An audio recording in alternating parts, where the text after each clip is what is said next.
everybody, welcome to Week in Review.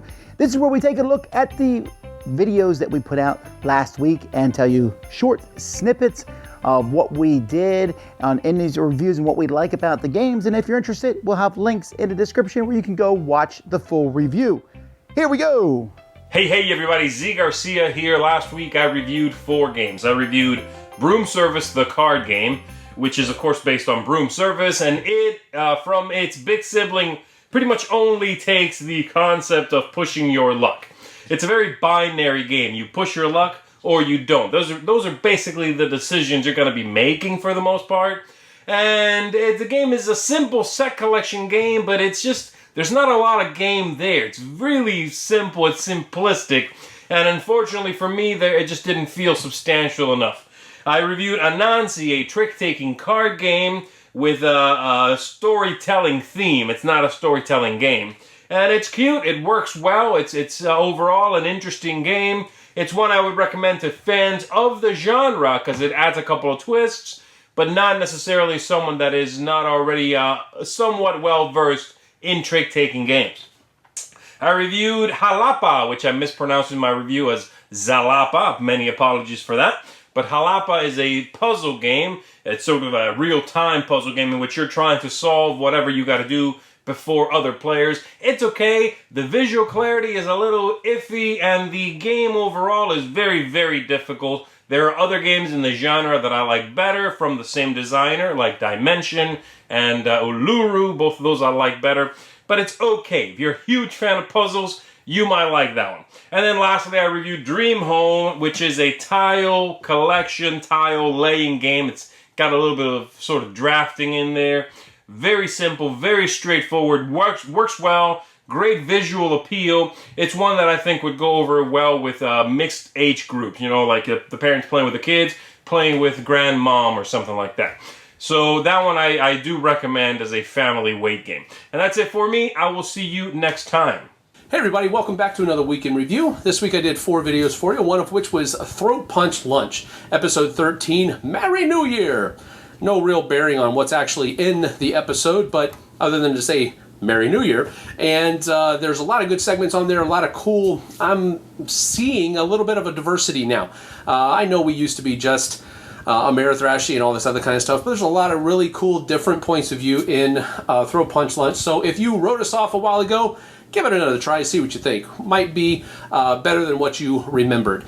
Also did 3 reviews, one of which was for Epic's Haven Terrain. Now, Epic's Haven puts out some seriously high-end terrain for RPGs and tabletop miniature games and that type of thing.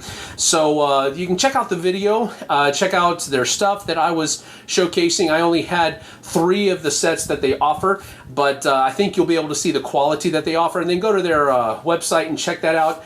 Maybe you'll like it, maybe you won't. I'm assuming that possibly the price that is involved in each of these is going to scare a lot of people off, but the terrain itself was seriously high quality. Really like it a lot, but check it out for yourself. Also did a review for the tank expansions for the Great War.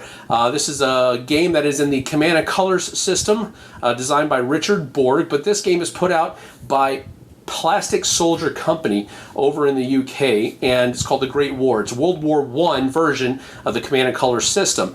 This is the tank expansion for that. Really cool stuff. Go check that out. Really enjoyed that expansion. Then I also did a review for the Imperial Assault skirmish playmats that are available. I think there's 4 of them available. I only have 3, so I did a review on all 3 of the ones that I have. That'll at least give you an idea of what it has, what it entails, and that type of thing. Maybe you want to get one, maybe you don't. But those are the 3 reviews I did. That is it for me. See you on the flip side. Hey, what's up, guys? This is Brian Drake with the latest retro, taking a look at This Week in Review. So this week I took a look at Splatterspielen's Food Chain Magnate. It's a fantastic Euro. I give it a 9 because it's just really a fun game. It's a heavy Euro game. I think it's in the 4s on Board Game Geek's weight list. It's a pretty heavy game.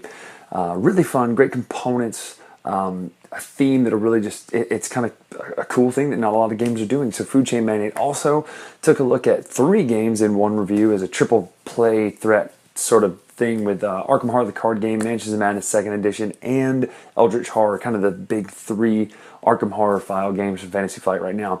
Mansions of Madness got a 9.5, Arkham Horror, the card game, got a 9, and then Eldritch Horror got an 8 to 8.5, something like that. All 3 excellent games that fit different niches in your scratching of backs in your game collection, whatever. The reason I say that is because I strangely own all 3 and enjoy all 3. So check those out. That's the latest retro on This Week in Review. Thanks. Hello everyone, we are Meeple Talk, and this week we reviewed Islebound, and it's a seafaring game where you use combinations of piracy, diplomacy, and also trade to gain renown and coin. Those who have the most wins. Artwork is great. It's a medium weight game of strategy. Wonderful gameplay, replayability. I give it a 9 out of 10. Yes, I was really impressed with this game. I love all the different elements of the strategy. There's a lot of social components, really well put together, fabulous artwork. I gave it a 9.5. Excellent. Come see our full review. We'll see you soon. See you later.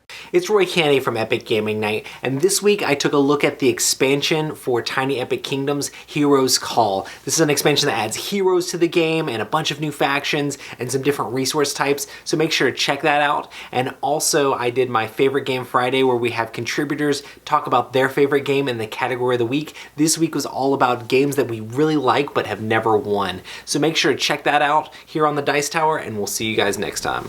Okay, so for me, first we have The Eyes. This is a memory match style game where kids are turning them over as fast as they can, trying to, I say kids because it feels like it's a kid's game. I like the fact that the tiles are chunky. I like the fact that you're trying to match eyes. The point scoring is a little off though, and it doesn't really offer anything that unusual. Then we have Candy Time. Now I like the theme of Candy Time because yay, candy. And I like the idea of matching tiles down and getting points. It just seems like the point system is off, although they've told me that in the next printing of it, the point system is going to be overhauled. Then there's A Dog's Life. This is a game that I really am not a big fan of. It's okay.